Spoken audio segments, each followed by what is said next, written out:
시청자 여러분 안녕하십니까? VOA 뉴스투데이 시작합니다.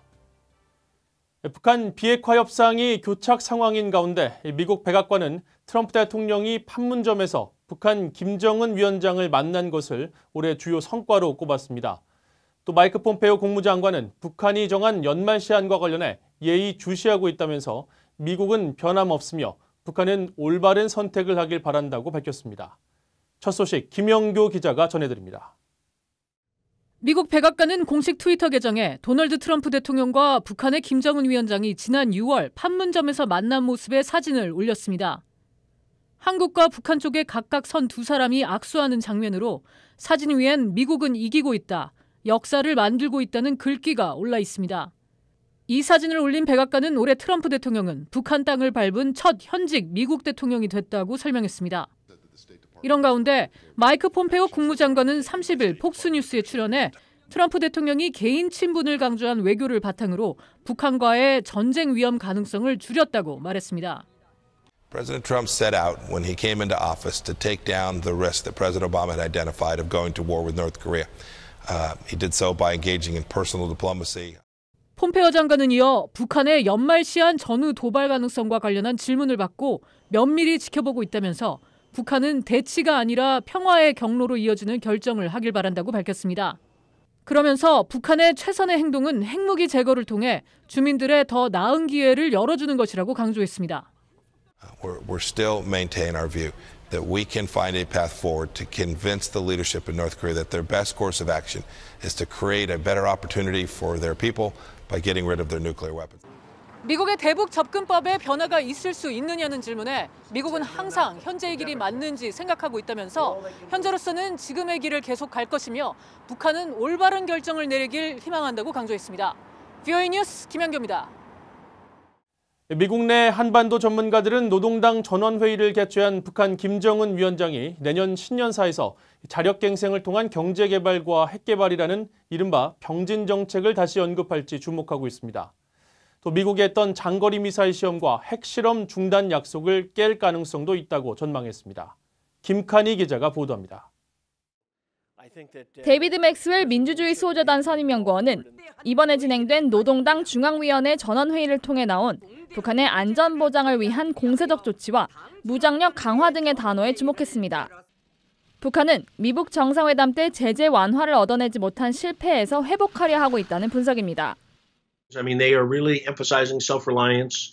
You know, they've got to be able to deal with the sanctions relief or the sanctions effects because they have not got sanctions relief.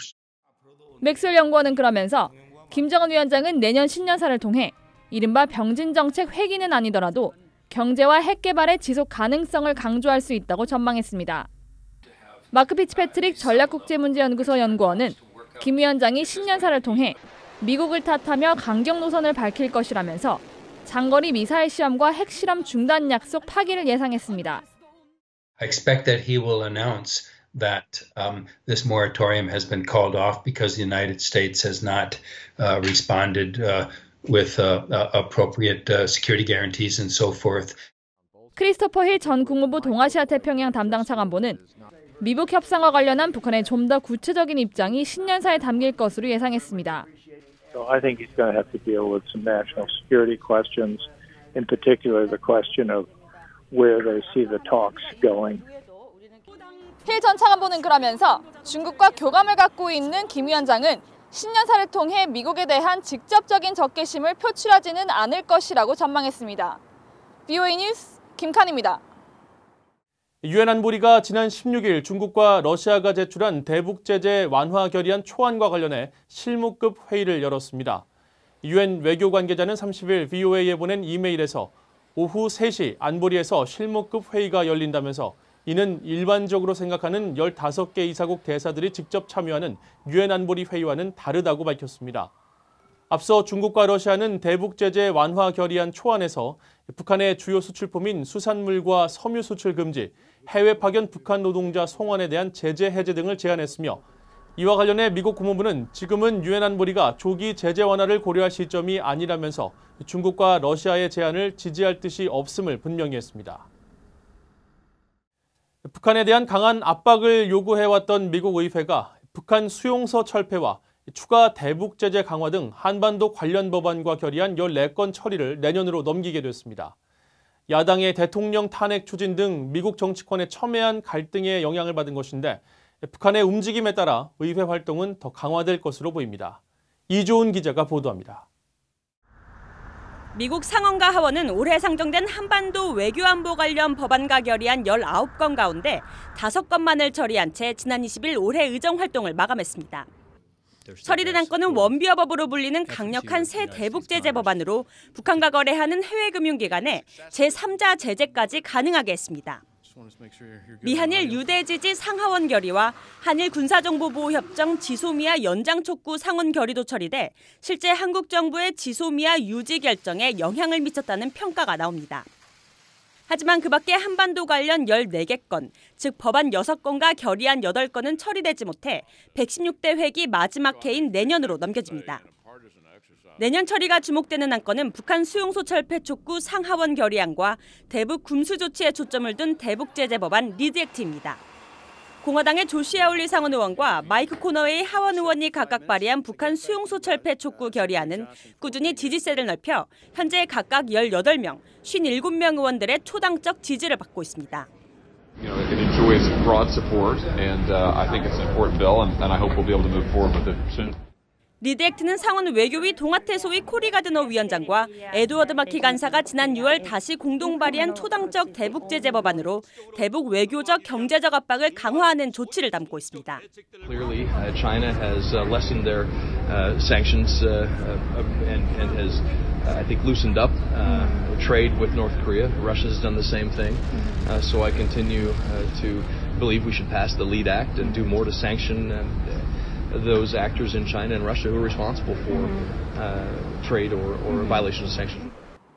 미국 의회는 2년 만에 원비어법으로 불리는 강력한 새 대북 제재법을 만들었습니다. 새해 들어 북한이 도발 수위를 높여갈 경우 추가 제재를 촉구하는 미 의회의 목소리는 더 높아질 전망입니다. VOA 뉴스 이존입니다. 해리 해리스 주한 미국 대사가 한반도 안보 상황의 안정 여부는 북한 김정은 위원장에게 달려 있으며 미한 동맹은 만일의 사태에도 준비돼 있다고 밝혔습니다. 해리스 대사는 29일 보도된 한국 영자신문 코리아타임스와의 인터뷰에서 미한 동맹이 한반도 긴장 고조 상황에 대응할 준비가 돼 있느냐는 질문에 도널드 트럼프 미국 대통령과 문재인 한국 대통령은 2017년 긴장 고조 상황을 반복하지 않기 위해 많은 노력을 했지만 여기에는 김정은 위원장이 결정해야 할 부분도 있다며 이같이 말했습니다. 북한이 언급한 크리스마스 선물이 무엇인지에 대해서는 그것이 무엇일지 추측하기보다 미한 동맹은 어떠한 만일의 사태에도 준비되어 있다는 점을 강조하고 싶다고 답했습니다. 올 한해 각국이 북한에 제공한 인도주의적 지원은 지난해와 비슷한 수준이었던 것으로 집계됐습니다. 유엔 인도주의 업무조정국이 최근 밝힌 통계에 따르면 2019년 대북 지원액은 3,829만 달러로 지난해 3,816만 달러보다 0.35%포인트 늘었습니다. 특히 북한을 지원한 11개 나라 가운데 한국은 전체의 23.5%인 900만 달러를 지원해 가장 큰 기부국으로 집계됐으며 이어 스위스가 22.5%인 863만 달러를 지원했고 스웨덴, 러시아, 캐나다, 노르웨이, 독일, 프랑스가 그 뒤를 이었습니다. 분야별로는 영양 지원이 2,133만 달러로 56%를 차지했으며 식량 안보 지원은 400만 달러로 10%, 식수와 위생 지원은 241만 달러로 6%였습니다. 북한 평양 주재 인도네시아 대사관은 최근 베를리안 라피투플로 인도네시아 대사가 북한 대동강 맥주 공장을 방문한 것은 양국 간 경제 협력의 가능성을 탐색하는 노력의 일환일 뿐이라고 일축했습니다. 평양 주재 인도네시아 대사관 측은 30일 최근 이뤄진 대사의 대동강 맥주 공장 방문과 관련해 맥주 수입 등 구체적인 협력 방안이 있느냐는 VOA의 질문에 이같이 답했습니다. 앞서 대사관 측은 공식 트위터 계정을 통해 베를리안 대사의 관련 사진을 올리면서 양국 간 협력의 기회를 찾기 위한 것으로 지금까지 이루어진 적이 없는 분야라고 밝혀 양국 간 맥주 수출입 가능성 보도가 이어졌습니다. 이상으로 VOA 뉴스투데이를 마칩니다. 시청해주신 여러분 고맙습니다.